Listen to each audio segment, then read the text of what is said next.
Kita lanjutkan hadis di dalam kitab Riyadhus Shalihin, hadis yang ke-8 di babus sobri, di bab sobar, ya.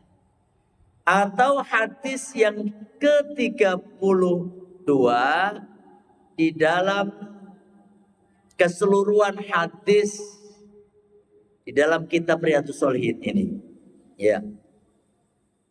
Wa an Abi Hurairah radhiyallahu an, hadis diriwayatkan dari Abu Hurairah radhiyallahu an yang punya nama asli Abu Syamsi, yang oleh Rasulullah diganti namanya menjadi Abdurrahman. Ya, nama aslinya Abu Syamsi Bisyakhar, sehingga diganti menjadi Abdurrahman bin Sakhar. Abdurrahman oleh Rasulullah sallallahu alaihi wasallam. Ini menunjukkan kalau kita jumpa dengan teman, tetangga kok punya nama yang tidak baik, maka sunnah hukumnya diganti namanya. Misalnya ada orang namanya Muhammad Kaslan misalnya. Muhammadnya teh bagus, Kaslannya ya gak bagus. Kaslan itu artinya malas, jadi Muhammad yang malas orangnya ujung-ujungnya. Makanya ganti, ya kan, diganti Muhammad Ma'ruf kayak gitu, ya kan, atau Muhammad Siddiq, yang penting namanya jadi bagus, ya toh.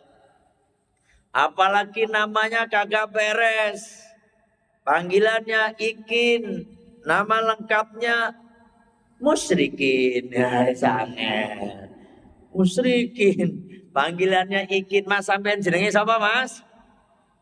Ikin, lengkapnya Mas Musyrikin, ganti namanya Musyrikin, orang-orang musyrik, ya, ngeri nih mah, ya kan, ganti namanya Mukminin ke apa, ya kan, Abdul Mukmin, ya kan.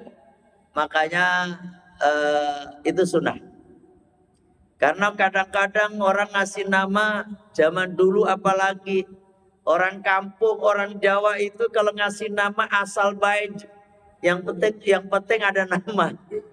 Lahir namanya pas Rebo Kliwon lahirnya, dikasih nama Buwon, wah Buwon, Rebo Kliwon, Buwon, ya kan? Atau dinamai Kliwon doang. Makanya sering kita dengar Mbah Kliwon, karena memang lahirnya di pas Kliwon wetonnya itu. Ada namanya Mbah Legi, Mbah Pon, ada kan, singkat padat orang dulu. Wes, nah ini makanya kalau ada punya teman yang namanya kurang baik, maka ganti namanya. Kalau sampean pengen tahu nama yang baik, misalnya pengen ngasih nama Arab, datang ke ustadz, datang ke kiai. Kira-kira anak saya ini kiai, baru lahir ini mau dikasih nama apa ya? Saya pengen yang ngasih nama teh kiai, biar ya barokah kiai, gitu misalnya. Gak apa-apa nanya ke kiai, jangan asal ketemu di Al-Quran. Munafikin pakai munafikin. Wes angel, ya toh. Ini hadis diriwayatkan oleh Abu Hurairah radhiyallahu anhu.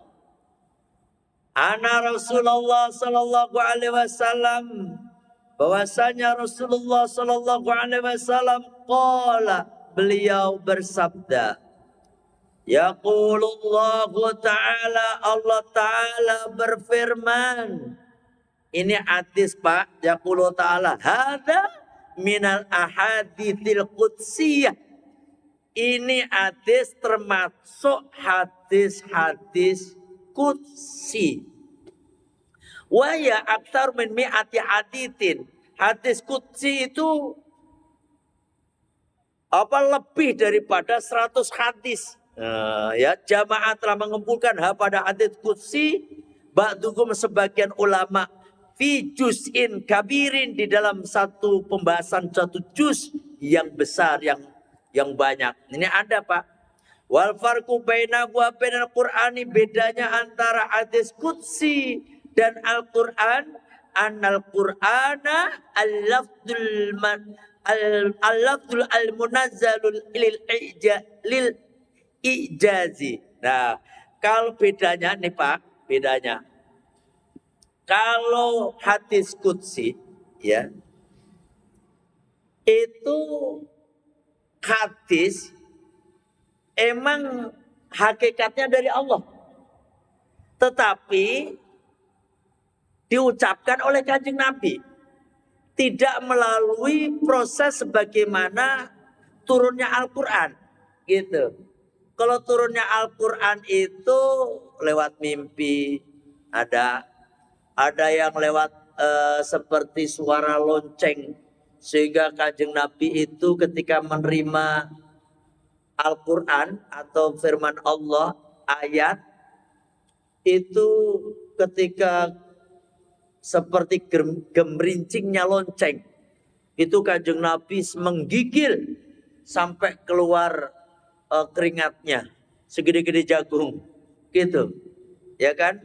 Ada yang lewat malaikat Jibril datang, ya kan? Ada yang lewat. Nah, kalau hadis qudsi tidak, nggak seperti itu. Nah, bedanya lagi kalau Al-Quran membacanya dapat pahala tiap huruf. Kalau hadis qudsi tidak. Sampean membaca hadis qudsi gak dapat pahala seperti baca Al-Quran. Kalau membaca Al-Quran per huruf Pak, sampean dapat pahalanya. Kalau hadis qudsi tidak. Terus apalagi bedanya Pak? Kalau Al-Quran, bapak-bapak, ibu-ibu kalau mau megang wajib punya wudhu. Wajib punya wudhu kalau mau megang Al-Quran. Kalau hadis qudsi kagak perlu, kagak punya wudhu, enggak masalah. Gitu. Itu bedanya. Ya. Terus apa lagi? Orang yang punya junub boleh baca hadis qudsi. Punya junub, punya jinabat. Orang yang punya junabat kan nggak boleh baca Al-Quran. Nah seperti itu, ya kan?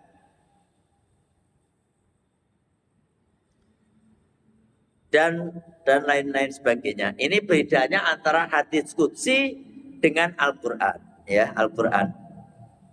Kita lanjut. Jadi ini hadis qudsi. Apa firman Allah dalam hadis qudsi ini? Mali'ati, tidak ada dari hambaku. Jadi tidak ada dari satu hambaku, seorang hambaku al-mu'mini, yang mukmin. Indi, di sisiku, jazaun, satu pahala. Idza qabatu, ketika aku ambil sofiyahu, kekasihnya, min ahli dunya, dari ahli dunya, summahtasabahu, kemudian dia mengharapkan pahalanya, yakni pahala disebabkan kekasihnya tadi diambil, dia sabar, dia ihtisab, ilal jannata, kecuali dia masuk surga. Ini hadis qudsi, hadis sahih. Rawa telah meriwayatkan pada ini hadis Al-Bukhari, Imam Bukhari. Ini jelas Pak, tidak ada seorang pun di antara kita ini umat muslim. Maka di sini ma li'abdil mu'mini, ada mukminnya. Ini khusus orang mukmin. Kalau bukan orang mukmin, kalau bukan orang muslim, ya nggak dapat apa-apa. Ini dalam akidah kita loh. Ini seleb loh ya, ini seleb. Ini dalam akidah kita. Harus ada tambahan mukmin. Kalau nggak ada tambahan muslim. Gitu. Kayak gini Pak. Sampean kalau masuk kuburan atau ngelewatin kuburan, sampean kan disunahkan salam. Ya toh? Wabil khusus kalau kuburannya itu campur. Seperti apa? Kuburan kan ada campuran di agamamu. Ada di situ campuran. Ada orang Islam, ada orang Kristen, ada orang Hindu, ada orang Buddha. Ya kan? Maka kalau sampean ketemu kuburan yang campur-campur, sampean kalau salamnya ditambahi Pak.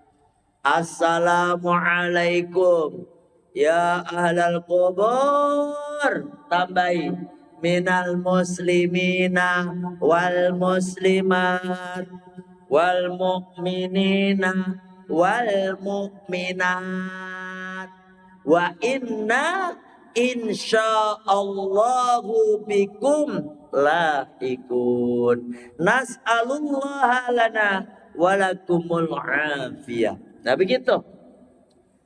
Oh kuburannya ini khusus orang muslim. Ya cukup misalnya cukup gini. Assalamualaikum ya ahla kubur. Cukup.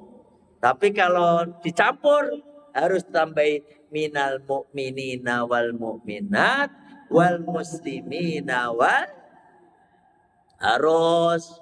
Karena memberikan salam dalam akidah kita nih. Ini kita bukan untuk beda-bedain ya. Ini akidah kita. Dan saya menyampaikan kepada orang muslim semua. Gitu. Jadi gak ada salahnya walaupun ini live ya kan. Gak ada salahnya. Saya sampaikan bahwasanya haram memberikan salam kepada orang yang bukan muslim. Mohon maaf. Salam. Sampai ketemu sama orang non muslim. Assalamualaikum kok. Enggak boleh. Assalamualaikum Ci. Enggak boleh. Kecuali si akonya tuh, sincinya tadi udah masuk Islam. Itu enggak apa-apa. Tapi kalau sampai udah tahu sampean bahwasanya singko sinci tadi agamanya bukan Islam, haram. Gimana Kiai kalau kita dikasih salam sama mereka? Mereka ke kita mas salam, kadang-kadang salamnya lebih fasih daripada orang muslim. Assalamualaikum. Ternyata tapi dia kagak muslim. Kalau sampean tahu dia bukan muslim, ketika dia salam kepada kita, kita pun gak wajib menjawabnya. Ya wajib. Ya kan? Paham ini paham? Wes, ini ditambahi. Tidak ada seorang hamba. Tidak ada seorang hambaku yang mukmin.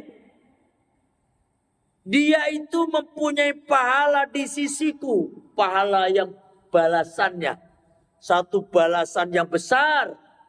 Yaitu surga. Ya. Tidak ada seorang hambaku yang mukmin ketika kekasihnya aku ambil, artinya dicabut nyawanya, meninggal. Tidak ada seorang tidak ada hambaku yang tidak ada seorang hambaku yang mukmin di mana ketika aku ambil kekasihnya min ahli dunya, dari ahli dunya, entah itu anaknya, entah itu orang tuanya, entah itu istrinya, entah itu suaminya, pokoknya orang-orang yang dikasihi aja, orang-orang yang dicintai. Ya Allah, terutama kalau kita punya anak kecil, ya Allah, lagi lucu-lucunya. Ini kalau kita punya anak Pak, umur 1 sampai 5 tahun deh, atau disebut balita. Ini lagi lucu-lucunya. 3 tahun itu lucu banget, Masya Allah.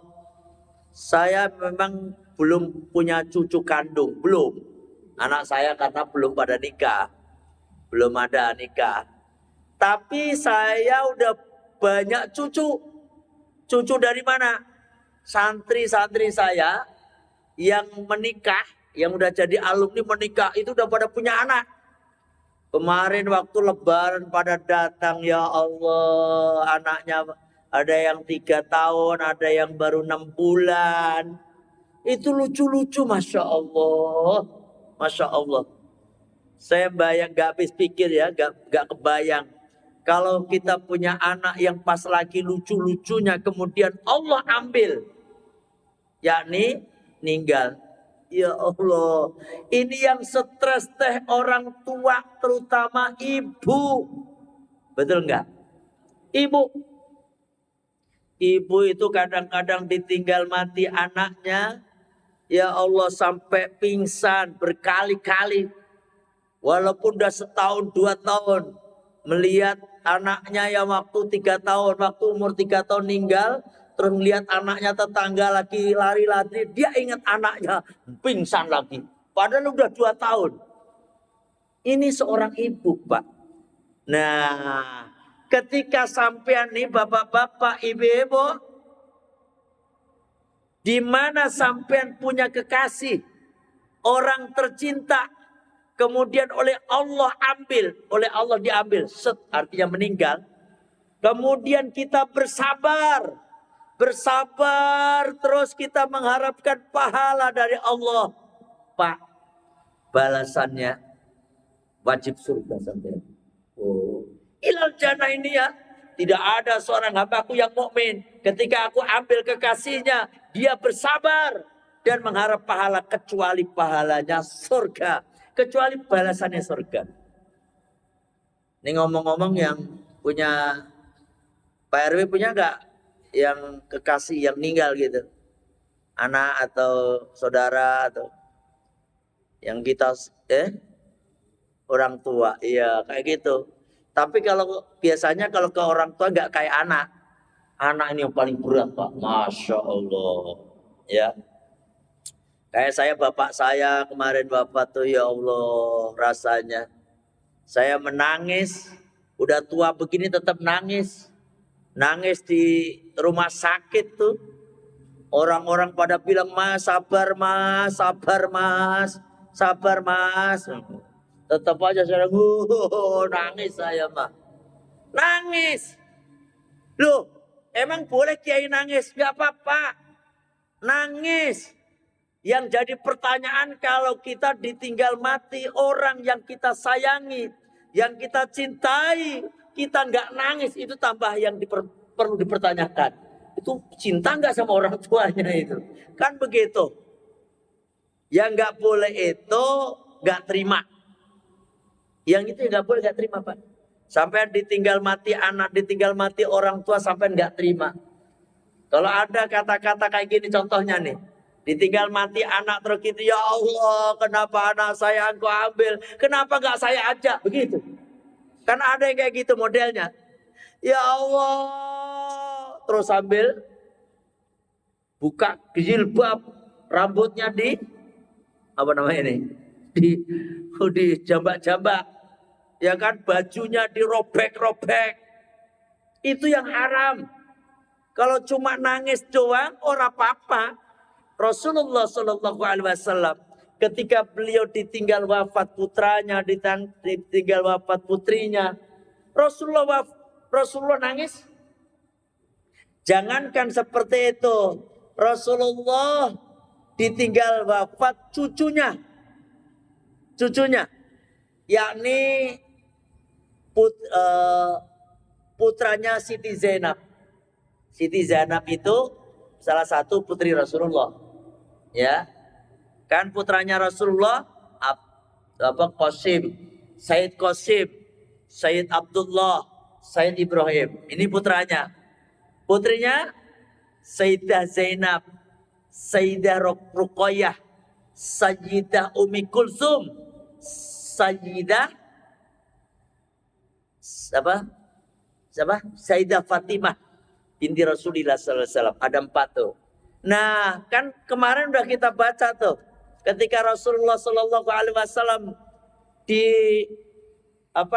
dipanggil, ya, diminta datang oleh putrinya bahwasanya cucunya ini lagi sakit, ya. Terus Rasulullah datang, dilihatnya cucunya ini meninggal, maka tanpa sadar ini keluar air mata, ya. Keluar air mata. Bukan mata air. Mata air. Air mata, set. Ya. Ditanya oleh sahabat, ya Rasulullah, kenapa engkau menangis ya Rasulullah? Gitu kan? Kata Rasulullah sallallahu alaihi wasallam, gimana ini? Ini hadis yang dulu kita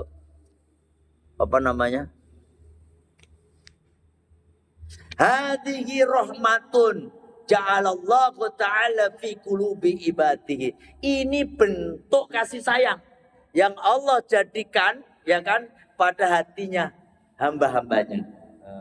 Jadi gitu Pak, hamba Allah itu kalau hatinya lembut, ditinggal mati kekasihnya dia menangis, itu pertanda hatinya lembut. Baru dipertanyakan kalau ada orang ditinggal kekasihnya, anaknya, orang tuanya, saudaranya, dia kagak nangis, biasa-biasa aja. Saya khawatir hatinya keras, udah gak ada keluar air mata lagi. Itu bahaya itu mah, ya. Wes. Jadi hadis yang ke-8 ini, tidak ada seorang hamba Allah yang diambil kekasihnya kemudian dia bersabar kecuali balasannya surga. Paham nih Pak? Insya Allah nih. Makanya sampean tuh yang ditinggal mati anak, ya, anaknya ini sudah meninggal. Kayak anak saya ini kalau ada 6, tapi memang masih kecil. Tapi saya berharap semoga aja sih nanti di akhirat ada gitu. Karena umurnya ada yang udah 4 bulan, ada yang 3 bulan. Emang kalau di bawah 3 bulan, di bawah 4 bulan memang belum ada nyawanya Pak, belum ada ruhnya. Anak pertama saya meninggal, anak kedua saya meninggal, keguguran maksudnya. Anak ketiga saya ada, anak keempat ada, anak kelima meninggal, anak keenam meninggal. Oh, ini 6. Ini tabungan. Nah, saya sedih banget Pak. Ya Allah. Ya Allah. Tapi saya berharap, insya Allah. Ya Allah, semoga anak-anak saya yang 4 tadi nanti di akhirat, dia sebagai penolong kita. Sampean Pak, kalau punya anak meninggal, ini tabungan betul. Anak kecil, terutama anak kecil nih, belum balik, masih kecil, ya, terus meninggal. Ini anak-anak dirawat oleh Nabiullah Ibrahim alaihissalam di surga. Anak ini nanti di surga akan menangis, kejer. Ketika ditanya, Allah bertanya kepada malaikat, kenapa itu nangis baik? Gitu. Anak-anak kenapa dia itu nangis baik? Kata malaikat, ya Allah, dia pengen ketemu orang tuanya, dia pengen ketemu bapaknya, pengen ketemu ibunya. Oh gitu. Loh, ibunya di mana emang? Oh, kebetulan ibunya di neraka ya Allah. Ngeri, ya kan? Bapaknya juga di neraka. Wah, udah cari biar kagak nangis dia itu. Gitu. Cari masukkan ke surga. Wow, mantap. Tapi bukan berarti terus nggak sholat, nggak puasa, mentang-mentang punya anak meninggal, nanti juga anak saya nolongin saya, ya jangan begitulah, ya kan? Tetap surga balasannya Pak. Jadi tidak ada seorang hamba Allah yang dicabut nyawanya oleh Allah, dia bersabar kecuali balasannya surga. Hadis yang ke-9. Satu hadis lagi. Wa an Aisyah radhiyallahu an. Hadis diriwayatkan dari Ibu Siti Aisyah radhiyallahu anha, ya, radhiyallahu anha. Ibu Siti Aisyah ini salah satu daripada istri Rasulullah sallallahu alaihi wasallam. Istri Rasulullah semuanya ada 12. Yang pertama Ibu Siti Khadijah binti Khuwailid. Yang kedua ada Ibu Siti Saudah binti Zam'ah. Yang ketiga ada Ibu Siti Aisyah. Ini nih, Ibu Siti Aisyah, putri Sayyidina Abu Bakar As-Siddiq. Yang keempat ada Siti Hafsah, putri Sayyidina Umar bin Khattab radhiyallahu an. Yang kelima ada Siti Zainab, putri sahabat Khuzaimah radhiyallahu an. Ya. Yang keenam ada Ummu Salamah. Ummu Salamah, istri daripada Abu Salamah. Ummu Salamah. Ya. Yang ketujuh ada Siti Zainab lagi, binti Jahsi. Yang kedelapan ada Ibu Siti, siapa? Saya lupa deh. Lupa. Yang kedelapan keberapa ya? Ya. Siti siapa ya? Yang kedelapan, ntar. Nanti kalau kayak gini lupa. Yang ke-9 dulu. Yang ke-9 ada Ibu Siti Maria Al-Qibtiyah. Ini ibunya, ibu daripada Said Ibrahim. Ada yang ke-10 ada Ummu Habibah. Ummu Habibah. Ini putri daripada Abu Sufyan. Ya. Nama aslinya Siti Ramlah binti Abu Sufyan. Yang ke-11 ada Ibu Siti Sopiah, ya, binti Huyai. Yang ke-12 ada Siti Maimunah binti Al-Haris. Yang ke-8 tadi siapa, Pak? Mas, ada yang bawa gak? Saya lupa. Nanti ada ingat gak? Ada ingat gak? Kalau udah lupa begini ya. Padahal saya itu kadang-kadang apa? Yang kadang-kadang saya lupa itu tambah yang kayak Siti Romlah gitu. Yang ini tambah lupa. Ya nanti aja, nggak usah dipikirin. Ini hadis diriwayatkan dari salah satu istri Kanjeng Nabi, yaitu Ibu Siti Aisyah, yang dinikahi oleh Rasulullah Shallallahu Alaihi Wasallam. Ada satu hadis dinikahi sejak umur 6 tahun. Dinikahi sejak umur 6 tahun, berkumpul dengan Rasulullah Shallallahu Alaihi Wasallam itu ketika umur 9 atau 12 tahun. Gitu. Ya. Kenapa Kanjeng Nabi menikahi Ibu Siti Aisyah? Ini perintah Allah. Dan salah satu fadilahnya Rasulullah menikahi Ibu Siti Aisyah itu adalah Ibu Siti Aisyah ini orangnya cerdas, Pak. Perempuan cerdas. Allahu Akbar. Beliau itu artis-artis yang berhubungan dengan rumah tangga itu rata-rata diriwayatkan dari Ibu Siti Aisyah. Cerdas. Itu.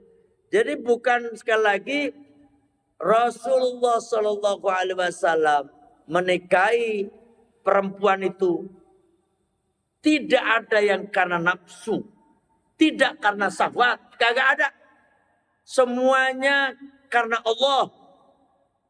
Kalau karena syahwat Pak, Rasulullah bisa menikahi perempuan Arab yang paling cantik, gadis-gadis semuanya. Bisa aja. Padahal dari 12 istri Nabi, 11 itu janda semuanya. Janda. Coba. Maka sampean kalau ada niat kawin maning, sok mangga cari janda. Yang janda, yang tua. Wong Kanjeng Nabi itu menikahin Ibu Siti Saudah. Waktu itu Ibu Siti Saudah umurnya 55. Udah tua. Cari aja toh Pak, sampean mau nikahin. Kalau mau ngikuti sunnah Nabi, cari umurnya yang 55 tahun. Ya kan? Ini mah kagak. Rata-rata sampean pengen nikah lagi yang nyari masih bening-bening. Masih muda-muda. Sunnah alasannya ini sunnah Nabi. Kepriwe sih? Nafsu doang sampean itu. Ya kan? Itu karena nafsu aja. Makanya kalau pengen sunnah Nabi beneran ya cari yang apa namanya nih? Janda. Karena tujuannya adalah untuk menolong. Tapi bukan berarti nggak boleh juga. Bukan berarti nggak boleh nikah sama yang masih muda. Bukan nggak boleh. Tapi tujuannya kalau pengen dapat keturunan misalnya nggak apa-apa. Cari yang muda yang anaknya banyak. Loh, di dalam kitab Qurratul Uyun itu sampai disunahkan untuk menikahi perempuan yang anaknya banyak. Dari mana taunya kalau perempuan itu anaknya banyak? Lihat saudara-saudaranya. Ini perempuan ini saudaranya banyak. Ini kemungkinan dia itu anaknya banyak. Paham ini? Itu kalau dalam kitab Qurratul Uyun. Al-walud. Jadi orang-orang yang anaknya banyak. Tapi kalau sampai menikahi perempuan dia cuma satu-satunya, itu biasanya nanti juga anaknya cuma satu juga. Biasanya. Kadang-kadang nggak ada. Tapi tidak semuanya juga. Tapi ini sebagai patokan Pak. Kalau mau nyari perempuan yang anaknya banyak, lihat saudara-saudaranya. Kalau saudaranya banyak, biasanya anaknya dia juga banyak. Ya kan? Ibu Siti Aisyah nih. Wah ini penjelasannya harus panjang nih Pak. Ini udah mau jam 9. Berarti hari ini satu hati saja. Karena ini pembahasan ini anit taun. Taun ini penyakit corona. Penyebabnya nanti ya. Karena kalau saya bahas sekarang nanggung. Masih ada cuma waktu 5 menit doang nih. Ya kan? Insya Allah semoga bapak-bapak umur panjang semuanya, sehat walafiat ya. Besok malam Jumat depan kita ngaji lagi. Kata Pak RW malam Jumat depan itu Rotibul Kubro. Rotibul Kubro harusnya malam ini. Harusnya karena hari kedua. Tapi karena belum pada balik masih suasananya masih suasana halal bihalal, maka untuk Rotibul Kubro kita undur minggu depan ya. Datang Rotibul Kubro itu isinya 80% sholawat pilihan biar pada barokah ya. Saya kira cukup sampai di sini ngajinya. Insyaallah semoga barokah semuanya ya. Al-Fatihah. A'udzubillahi minasyaitonirrajim. Bismillahirrahmanirrahim. Alhamdulillahirabbil alamin. Arrahmanirrahim. Maliki yaumiddin. Iyyaka na'budu wa iyyaka nasta'in. Ihdinas shiratal mustaqim. Shiratal ladzina an'amta 'alaihim ghairil maghdubi 'alaihim waladdallin. Amin. Kita tutup dengan membaca Sayyidul Istighfar. Bismillahirrahmanirrahim. Allahumma anta rabbi la ilaha illa anta khalaqtani wa ana abduka wa ana ala antika wa atika mastata'tu a'udzu bika min syarri ma sana'tu abu laka bi ni'matika alayya wa abu'u bi dzambi faghfirli fa innahu la yaghfiru dzunuba illa anta. Astaghfirullahaladzim.